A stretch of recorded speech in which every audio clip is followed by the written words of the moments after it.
Hello, everybody, and welcome back to the Scoop Slam Report right here on YouTube on the Anthony Linetti Show. Hopefully, we're looking pretty good. Might be lagging just a tiny bit, but that usually happens with OBS. Sometimes we win them, sometimes we lose some when it comes to OBS. I hope you all are doing well today for your Thursday. July 25th of 2024, man.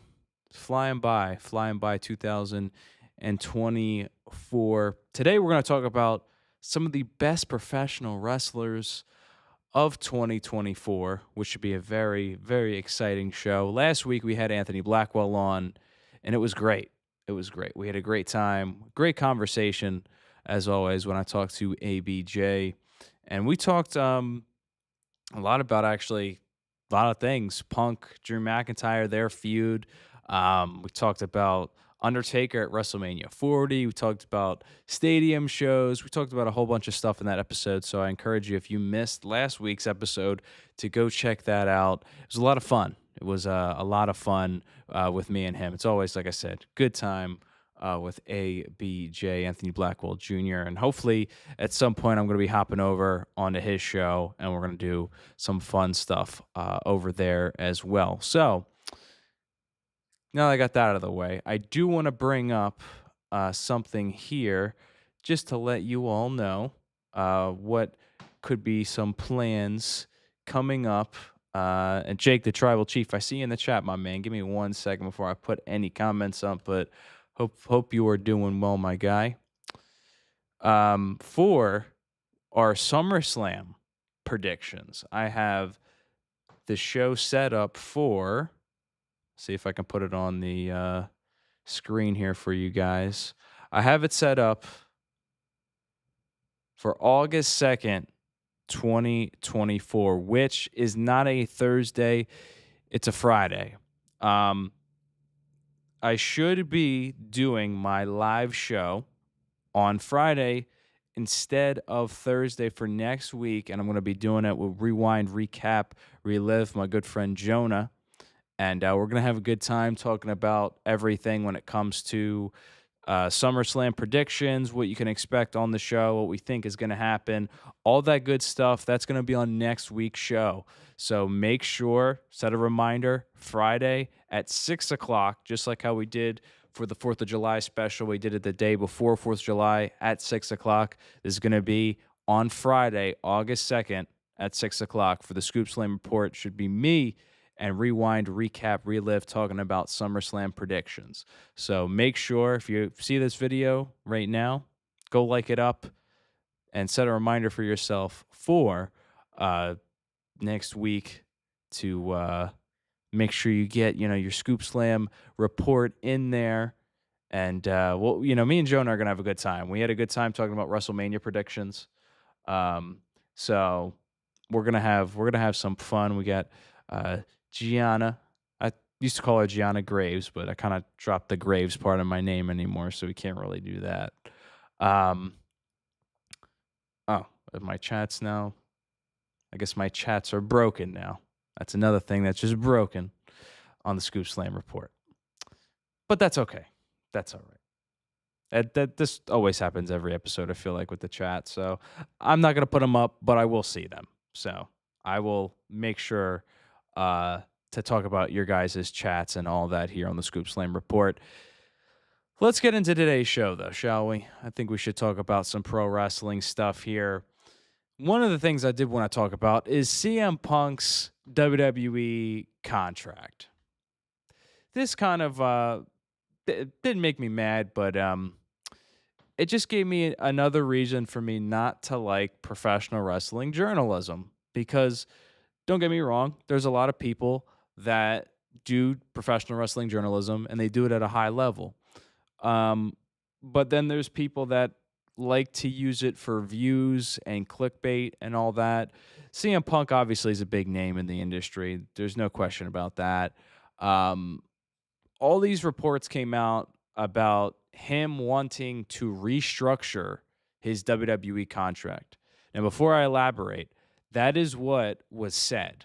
It was that CM Punk wants to restructure his contract with WWE.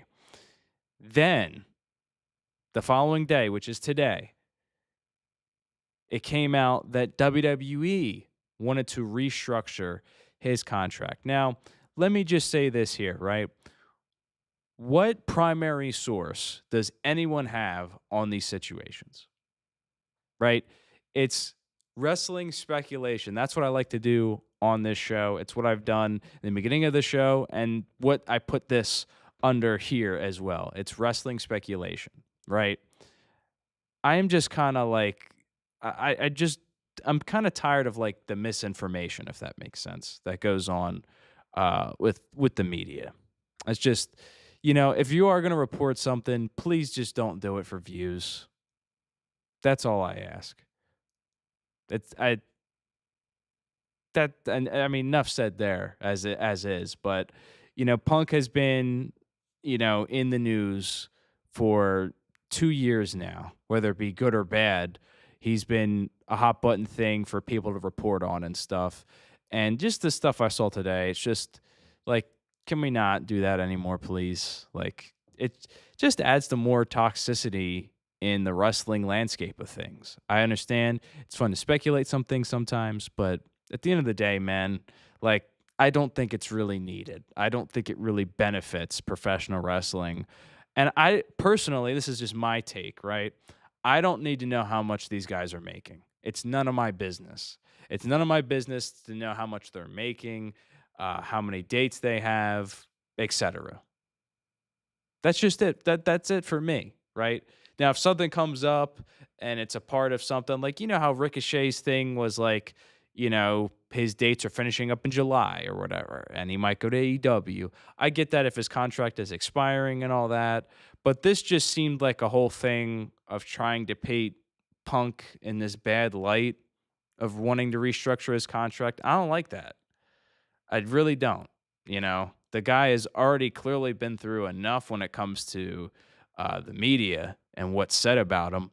And again, I'm not, painting it as CM Punk is above everyone else or whatever from criticism. I think everyone's, fair to give criticism out.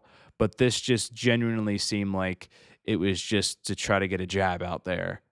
And I don't like that. I just don't really like that. So I don't know what this restructure means. It might just be when it comes to merchandise, when it comes to licensing. I really don't know. I really don't know. But CM Punk is not going anywhere for 3 years as long as WWE decides not to terminate his contract. And everything that WWE and CM Punk have done together so far under the TKO branch of things has actually been really good. Between WWE and CM Punk, Punk has not wrestled so much because of his injury, but they've used him in other ways. Those ways being have him cutting promos. He still has had this feud with Drew McIntyre, which we've talked a lot about on this show. I think it's one of WWE's best feuds they've had over the summer because they haven't been able to wrestle because Punk's not cleared, number one, but they've been able to do it in such an intriguing way where Punk has cost Drew McIntyre opportunities. Drew has beaten him up.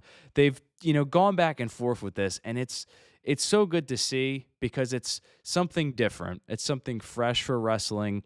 I really have liked what they've done between CM Punk and between Drew McIntyre.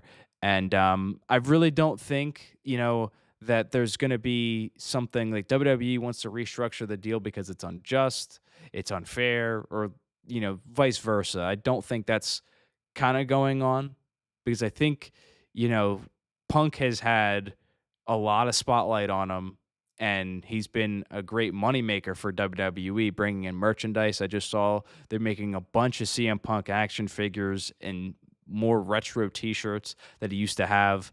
So as far as that goes, like they're pretty good with CM Punk right now, in this TKO relationship. Unless, there's stuff that comes out later on, but There's no backstage fights. There's nothing like that going on right now. It looks like all is well in the universe when it comes to CM Punk and wrestling in WWE. So I mean, I'm excited to see what he does at SummerSlam. He's officially cleared now. He mentioned that on Monday Night Raw, so they made the match official for SummerSlam, which I think is going to be good to see. It's going to be really cool to see Punk back in a ring again since the Royal Rumble and to take on Drew McIntyre. It'll be his first singles match on a pay-per-view in a long time.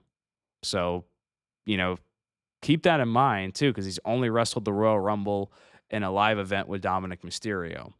So I'm interested to see how WWE goes about it. And I'm sure next week we'll be talking about the finish to that match, what happens between Drew and Punk, whether Drew wins, whether Punk wins, what role Seth Rollins plays into things. I'm sure we'll be talking all about that when it comes to SummerSlam and upcoming stuff.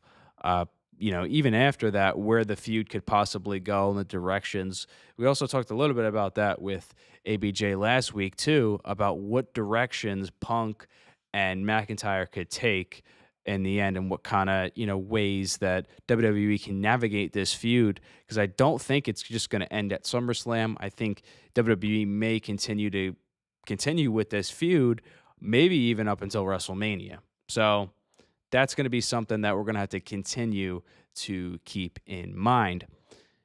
Now, the other thing I want to talk about this week, which will be less ranty now from me, is the Hurt Business and Bobby Lashley and MVP. A lot of people have, talked about the idea of the Hurt Business being in AEW or being in another promotion that is not WWE. That is because it's said to believe that MVP and Bobby Lashley are making their way out of WWE and not getting a contract renewal or not re-signing their contract, to which, again, like I said before, this is being reported by outside sources, so you have to take it with a grain of salt. Now, a lot of people have talked about the booking of Bobby Lashley lately. And, for me, right, Bobby Lashley and WWE, since he's come back, he's had a pretty solid run. He got to be WWE champion, I think, twice. He's got to be United States champion a few times. Lashley has definitely gotten to have some good runs under his belt with the company. When Triple H took over, Lashley was the U.S. champion. WWE decided to put the championship on Seth Rollins for a little bit. Then Austin Theory won the championship. Lashley moved out of the U.S. title scene. He had a feud with Lesnar. The thing with Lesnar didn't work out because Lesnar ended up moving into a feud with Omos, and we never really got a payoff to Lashley and Lesnar. Obviously, the legal issues with Lesnar came up too, but even before that, the feud kind of ended. Kind of just went out with a double count out. And then Lashley wasn't on the WrestleMania card. He won the Andre the Giant Memorial Battle Royal and made an appearance at WrestleMania, but wasn't on WrestleMania 39. Lashley then went to SmackDown. He formed this faction with the Street Profits. They feuded with the LWO for a little bit. Then they ended up feuding with the Final Testament at WrestleMania 40. They beat the Final Testament. Lashley and the Street Profits won. And that was kind of it for Bobby Lashley. It was said that Lashley got injured, and he's been off TV ever since. And now it's being reported that he's making his way out of the company. And I know a lot of people have been saying, he hasn't been treated right as a star, as a main eventer.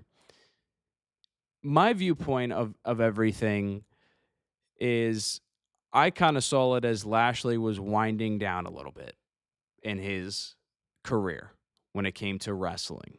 Obviously, Lashley is getting a little older. And I thought he was going to take a little bit more of a managerial role. That's not to say he wasn't going to wrestle, but a more of a managerial role with the Street Profits. And I think they did a few things with that, but they were gonna be heels, and then they weren't really heels anymore. They were kind of faces. And it was interesting to see, how WWE wanted to go about this with the Street Profits and Lashley, because I think a lot of people expected them to end up having gold. Montez Ford is another guy. I don't understand how he hasn't, had his singles opportunity, because he was a guy I thought that was going to break away from Dawkins, not in like a heel manner, but just get a singles push for himself. And he didn't get that singles push, which I think is unfortunate. But regardless, I don't think Bobby Lashley was going to be a world champion again. He had those world championship runs, and then they kind of fizzled out. He had those runs, and then he went to be United States champion for a little bit, and then he didn't really have any more gold after that. He got the Memorial Trophy, but that doesn't really count as gold. But he had the Memorial Trophy, the Andre the Giant Memorial Trophy, and that was kind of it. And I looked at it as maybe WWE were using him more of a veteran role, like how they used Edge, how they still use Rey Mysterio. Rey got to be United States champion for a little bit, but again, they used him in a role where they're not going to really put championships on Lashley or on, the veteran guys that are main eventers that have been around for a minute. Um, and I think that could be said for Randy Orton. I don't know if Randy Orton will be a world champion, right now. I don't think he's going to beat Cody Rhodes.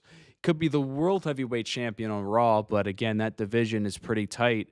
WWE, they have a good problem. They're very tight on main eventers, but that could also become a thing of how do you make everyone happy at the end of the day? And that's the tricky part of this is, I think Bobby Lashley is a main eventer, 100%. I think he could definitely be a WWE champion again, but I don't know if it's really in the plans for that to really happen, because WWE kind of have had a plan on what they were going to do. Up until The Rock came back into the, pro wrestling to challenge Roman Reigns, I think Cody was already going to be their guy, and he wasn't going to lose in Philadelphia. I think WWE had this plan to build Cody, give him a year build, and then circle back to Roman and beat him for the championship. And as far as the World Heavyweight Championship goes, they kept that on Seth for a while. And Seth, he didn't lose to Nakamura. He didn't lose to any of the guys he rivaled, Finn Balor.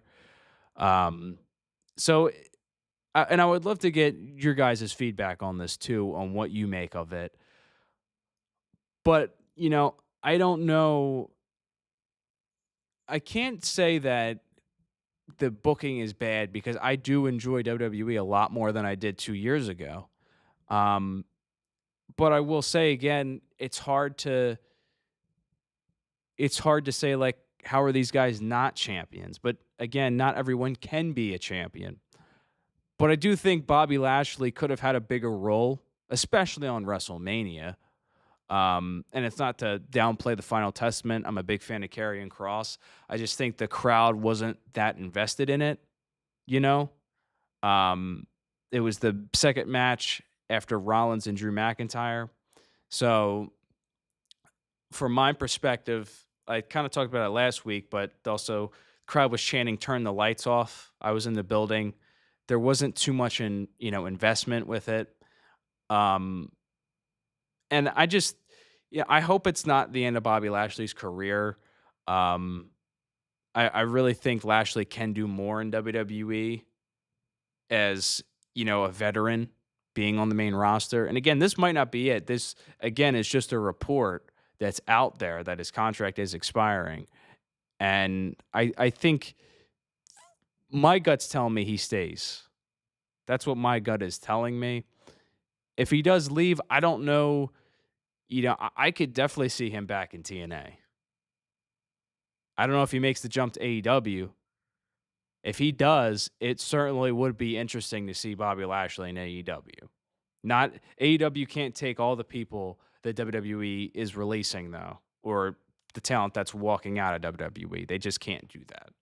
So let's talk about MVP as well, because MVP is one of the guys that his contract's coming up. He's been vocal on social media. He hasn't said too much about it, but he did mention how the Royal Rumble he came back at in 2020, it was just a one off. And then WWE kept inviting him back and back.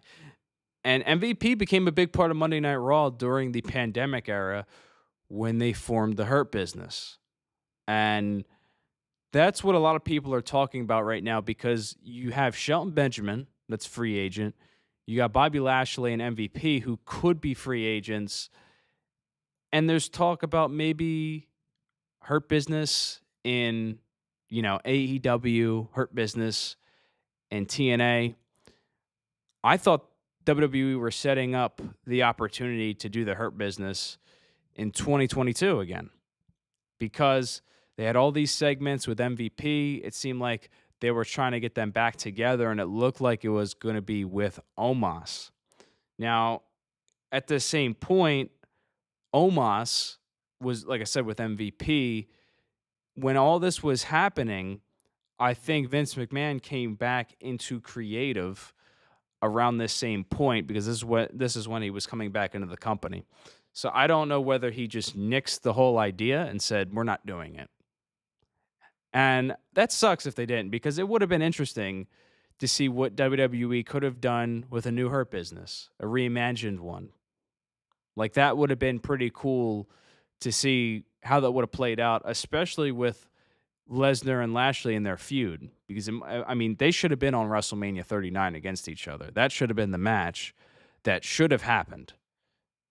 And it's no disrespect to what Lesnar did with Omos, but, when you watch television, you watch for the stories. Some of the stories do change up, but the payoff, especially in a wrestling feud, should not be a double count out. It just shouldn't be.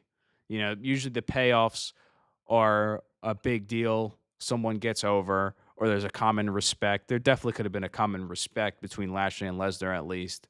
They should have had their final match at WrestleMania, and that's the end of story. That's where it should have been at. And it's a shame we didn't get that.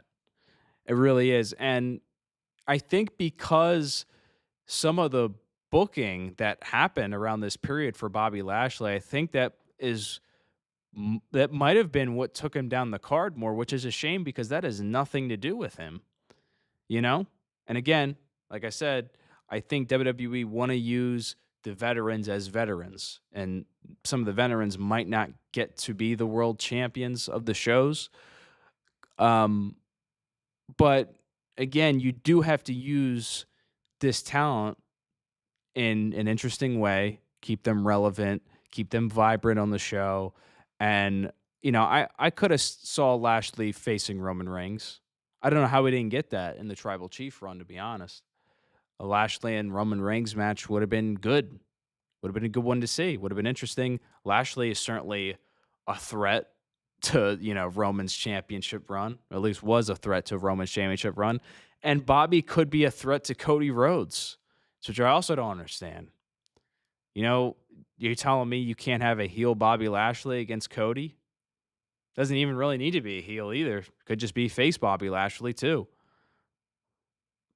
I think there's a lot left for Bobby Lashley to do in WWE, but if it is his decision he wants to go, I think WWE should let him go. Like, let the guy do what he wants. If he wants to go back to TNA, or go into AEW and make a new opportunity, or decide to maybe step back and move into other projects, it's totally possible. It's totally possible. I'm thankful at least that Lashley got to be a two-time world champion, though, because Lashley was gone from WWE for a long time, really long time. And him coming in, his first couple years were a little iffy, but then 2021, he got to, beat The Miz for the WWE title. He got to beat Brock Lesnar for the WWE title as well. So he's had some big moments with WWE where he's been the top guy, and he totally can be a top guy. He looks the part. He is the part.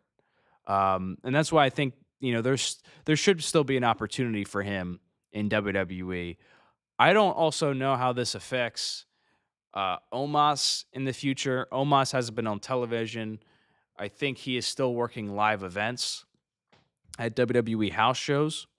Um, but MVP was his manager, for the longest time. I don't know if MVP was still traveling with him on these live shows or not, but I don't know what this kind of means for Omos. I mean, I'm pretty sure MVP was with Omos WrestleMania weekend with the Andre the Giant Memorial Battle Royal on SmackDown.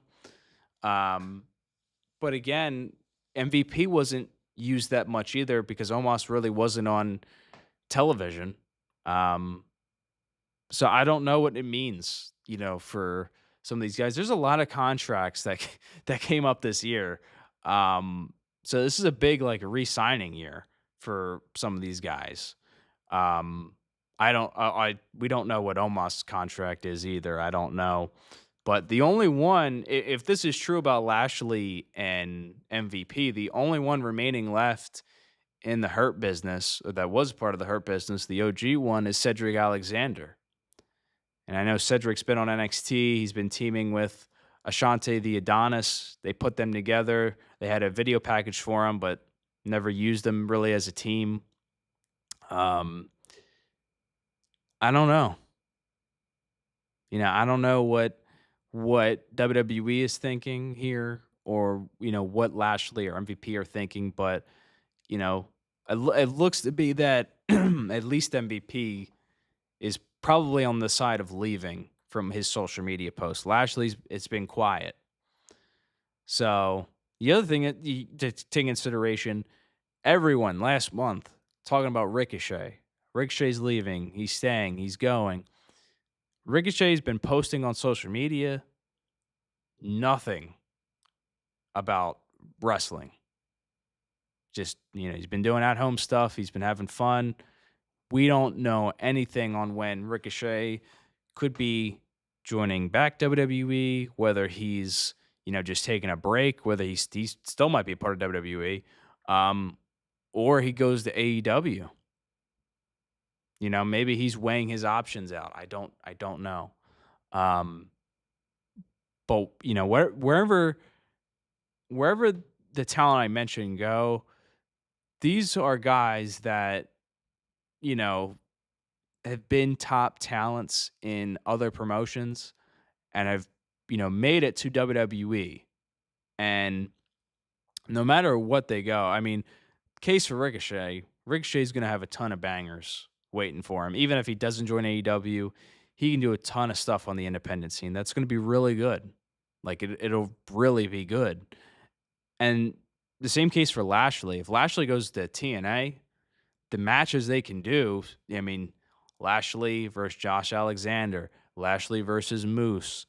You could even do Lashley and Eric Young, a TNA rematch. You know what I mean? Like, there's a ton of matches and scenarios where this talent can be used. So, opportunity right now in pro wrestling is very big. There's a lot of big opportunities, and I don't know about the Hurt Business again. I wanted to see it in 2022 and we didn't get it. Early 2023, we didn't get it. It was teased, we didn't get it. I think you let the Hurt Business rest, and if you are going to do something again with like Shelton, Lashley, MVP, and this is outside WWE, do something new. Do like a revamped version of it. Do something really cool. Again, the talent involved here, they're going to do something incredible, regardless where they go. So that's kind of my 2 cents on the situation. But again, if there's an update, there's a report, I'm sure I'll talk about it or I'll post it.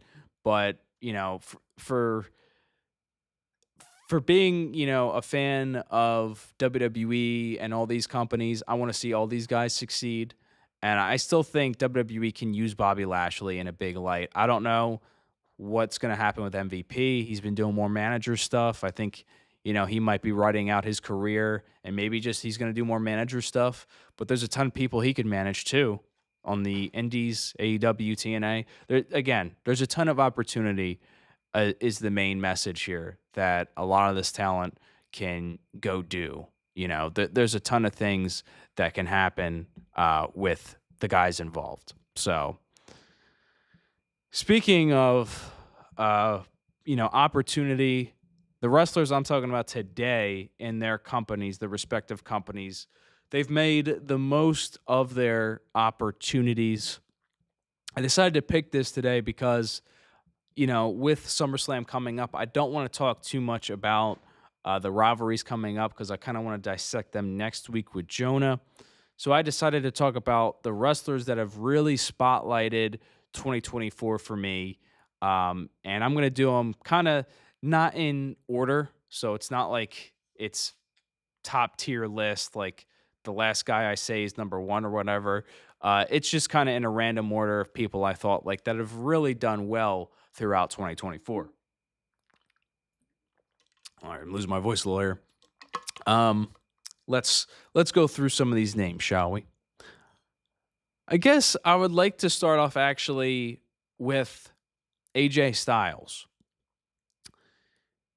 Why I picked AJ Styles here in this spot that I wanted to talk about is because AJ last year, he did some mini feuds with like Karrion Kross, and he didn't really get to do too much.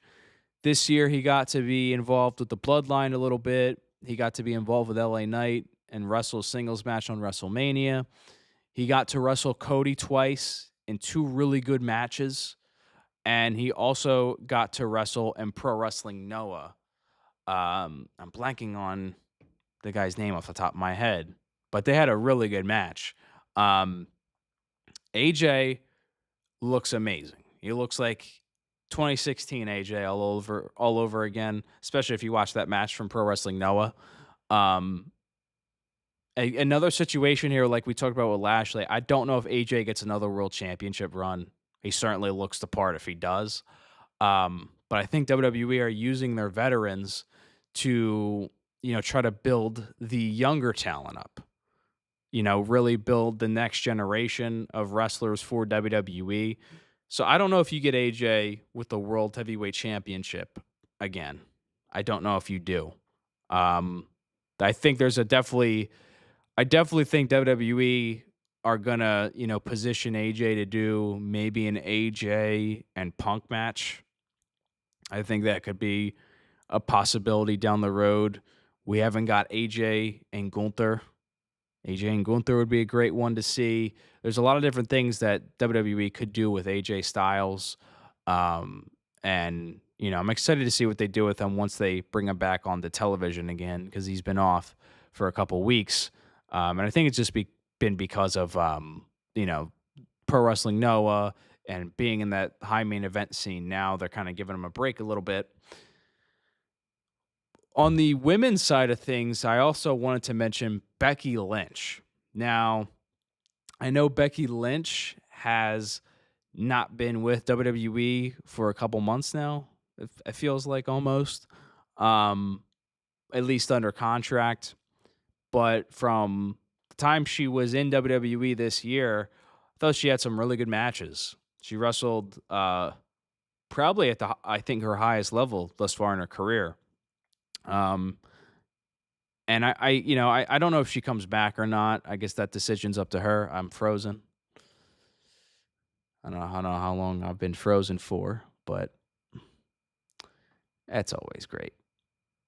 We're back on. There we go. We're back now. Yay. I don't know how long,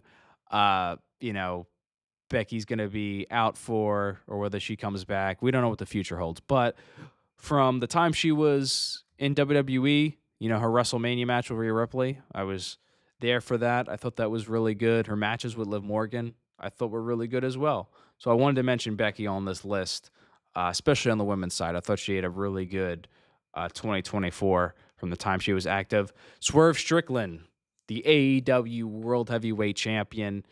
Swerve is phenomenal talent, just so good in the ring. I'm really happy he got to beat Samoa Joe for that world championship. He had a tremendous match with Will Ospreay. He had a really good match against Christian as well for the world title. I thought they did a good job together. And, Swerve's going to be taking on Danielson and All In. That's going to be a good one. To me, he did his best work with Hangman Page.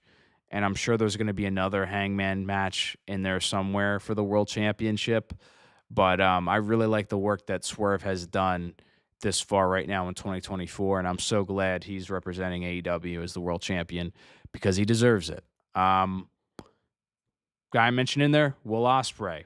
Will Ospreay has been, I don't want to say, what do I want to say here? Will Ospreay, I was going to say beacon of hope, but that's what I kind of describe Swerve as for me. So I don't want to say beacon of hope, but I do want to say that Will Ospreay has been a very big part of AEW Dynamite.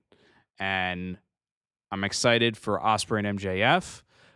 But if you've already seen the work that Ospreay has done, his match with Danielson, I thought was very good. It was a banger of a match. I'm not the biggest fan of like the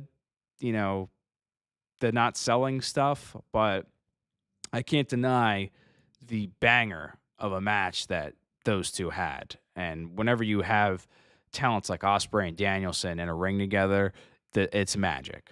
So, even the match Ospreay had with Roderick Strong, I thought was pretty good as well. So Ospreay makes the list. He's been doing a lot for AEW, and I'm really excited to see what he does. Another guy put on here, this is more WWE side, Seth Rollins. Now, Seth has been injured a little bit. Not a little bit. He was injured at WrestleMania and then rested up and came back for Money in the Bank, ready to go.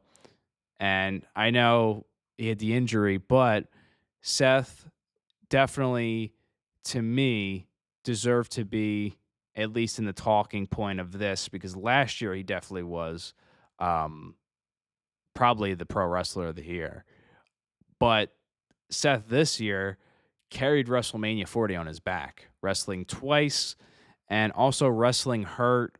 I think Seth needs a lot more credit that has been given to him. And The Rock has come out and said publicly that Seth was the main event, or not the main event, but the MVP, most valuable player of WrestleMania, and I would agree with that. The tag match was great, the main event of night one, and night two's opener, Seth and Drew McIntyre, was great. And Seth was even a big part of the main event of Cody and Roman Reigns. The storytelling we talked about last week on the show of Seth getting hit with the chair, big part. It's a big thing in pro wrestling too, is when you're able to tell these long-term storylines. That's a big deal. And Seth, they were able to do that with Seth and continue that thing with Roman. Very big thing. His match with Damian Priest was also really good at Money in the Bank. He's going to be the referee at SummerSlam. But I really like, Seth's work this year has been pretty good. And that's why I put him on the list, especially for his work at WrestleMania.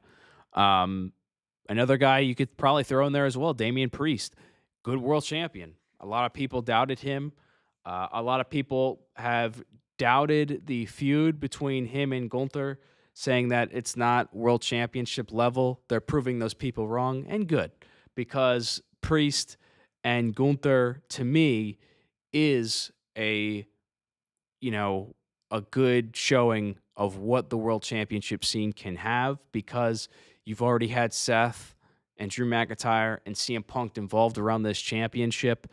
Now we're getting the King of the Ring winner against the world champion, Damian Priest, and they're both looking to prove something to one another. Gunther wants to be the world champion, and Damian Priest wants to do it without any help, without any interference.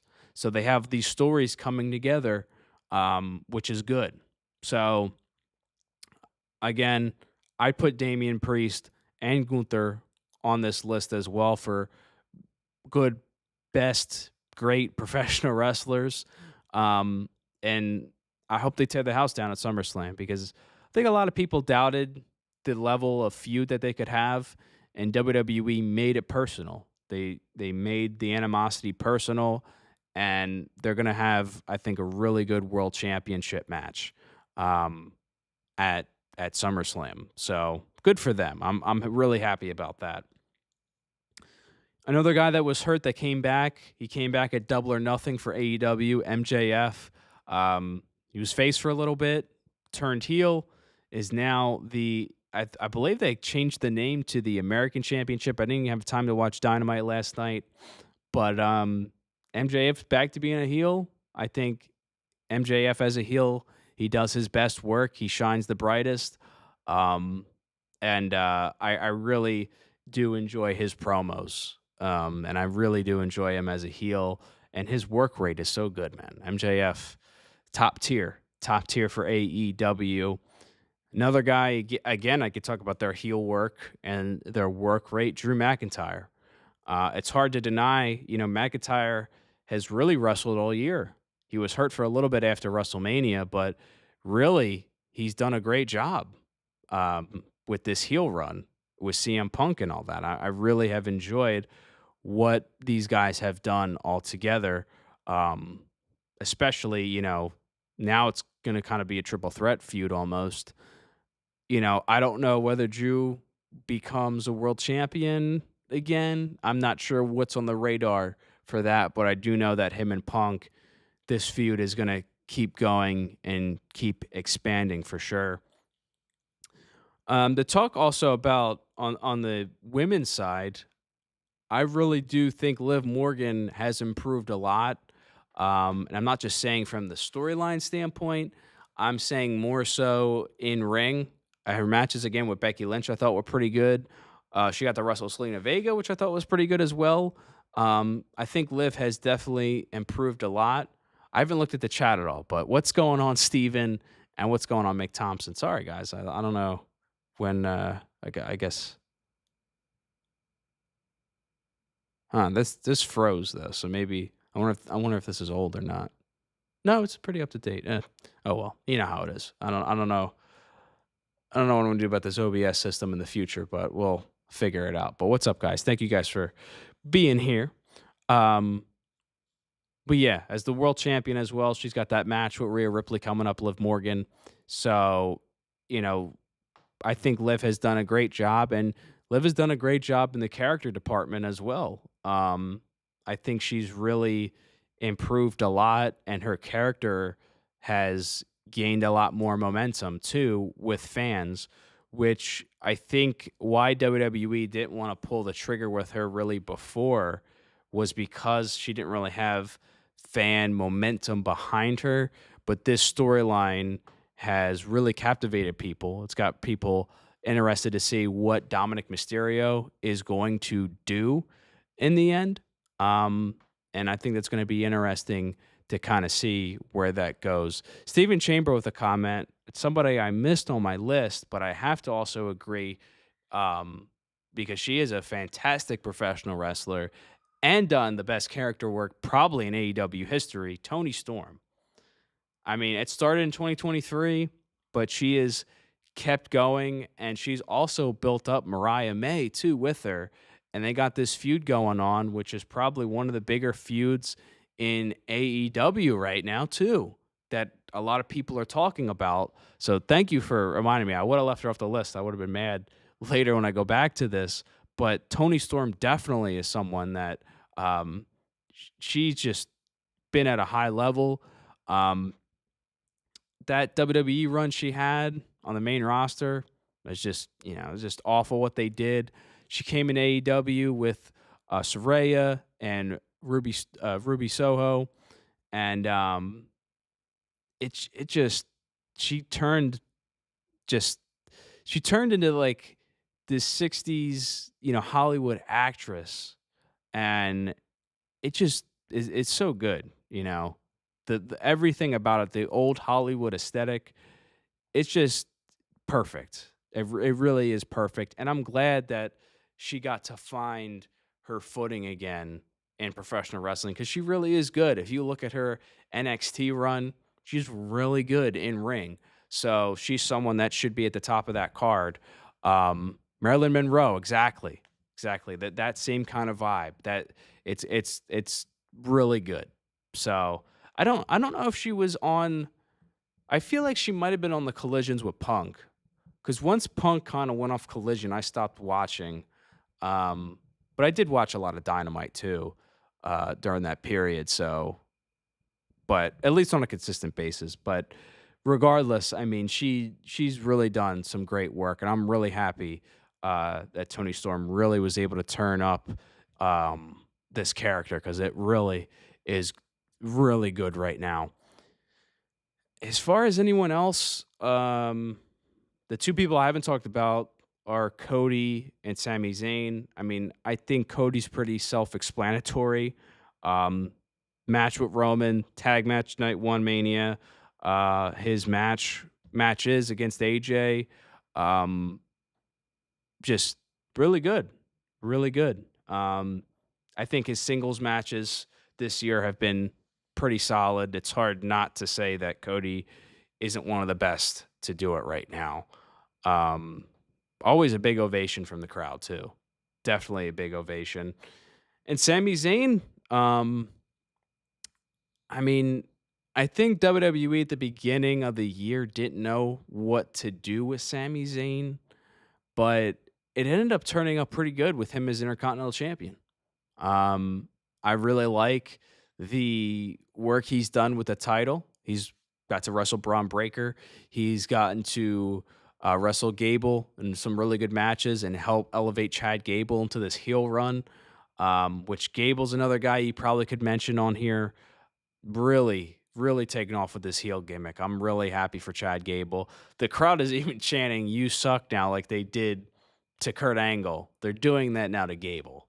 Um, Gable, I hope next year is going to be moved up to world championship picture because he's really good. By the way, what a Sister Abigail sell from uh, Chad Gable. I don't know why I blanked on his name, but Chad Gable took the Sister Abigail.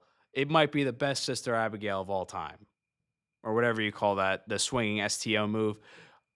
What a sell. Like, that was just brutal. I hope they get added to SummerSlam. Chad Gable versus Uncle Howdy, Bo Dallas. Um, Bo Dallas has done some great character work, by the way. Um, but yeah, Sammy got to wrestle Gunther. We talked a little bit about Gunther earlier with his work rate, what he's been able to do this year. Um, Sammy and Gunther at WrestleMania, man, that was a really good match. I was I thought that night two was way better than night one, but when I was watching night one live, and me and Gianna were there for that, I was really disappointed in what WWE did with Jay and Jimmy because I thought it was going to be a banger. The vibe of the show kind of went down. Gunther and Sami Zayn literally woke the crowd back up. Like there was a rumble in that arena when that, bell rang. Gunther was beating down Sammy. And what a pop as well when Sami Zayn did the top rope brainbuster to Gunther. I was a big proponent of Gunther's going to retain. Gunther's going to retain. Sammy's not beating him. But man, when he got to hit that top rope brainbuster and hit that haluva kick, I can't argue with that. It was just too good. And Sammy's wife was there. It's just icing on the cake, man. It was just great. And the matches Sammy's has had, like I said, with Gable, with Braun Breaker, even though his match with Dragunov ended in interference with Braun Breaker, I still thought they had a really good match as well. Just really good stuff from Sami Zayn this year. Um, and yeah, I mean, I like I said, this is the era right now in pro wrestling where people are going to look back and say, "Wow."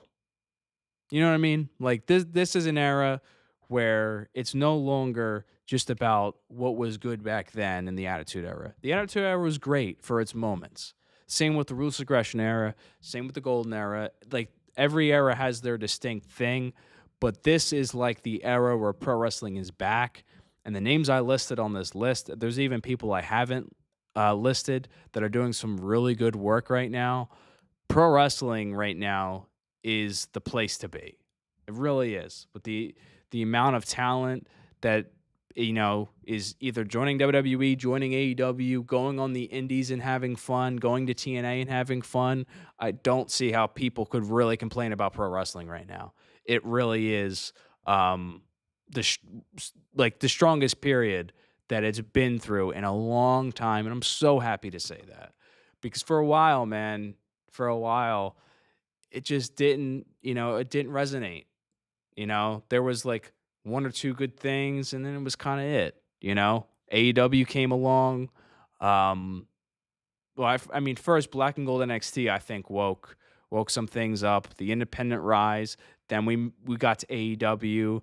Then the stuff with WWE and Triple H taking creative, and man, it's just great. It's just really great right now, and I'm really happy that we've gotten this far. It's exciting stuff. It's exciting stuff, to say the least. So, if there is a wrestler I missed that you think should be recognized, maybe I'll make a reel about it. Comment in the comment section, and maybe I'll make like a video on them, something like that in the future. But man, there's just so many good wrestlers right now in the world of pro wrestling, and so much good stuff going on. And if you missed it last week, me and ABJ, we had a great Scoop Slam Report episode. We talked about a lot of different things, and I'm really excited for people to see next week's show as well. I'll be with Jonah, and we're going to be talking about SummerSlam predictions. So, like I said, where's your predictions for SummerSlam? Yeah, so we're going to do that whole prediction show. I left this show out just so next week I could save it for SummerSlam predictions, since it'll be the week of and all that, and we'll have Jonah on the show. But I am looking forward to SummerSlam a lot. It's going to be a fun show. It's going to be a fun one. And what is the date on All In? Because All In is also coming up. Let me look it up. All In 2024.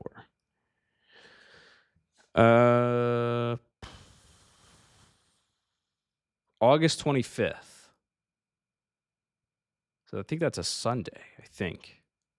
So a month from now, we will have All In as well. So that's gonna be a fun one as well to see that. I'm excited to see what AEW does with that, because I thought last year's was very, very well done. It was AEW's WrestleMania, really.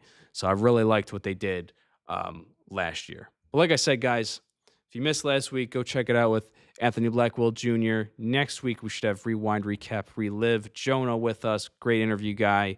And we'll talk about predictions for SummerSlam. And until next time, it has been the Scoop Slam Report. Hope you all have a great weekend, and I'll catch you guys next time. Like a phoenix, you burst into fire, burn, a thirst and desire. You transform right up in a flash. You spread your wings to rise from the ashes.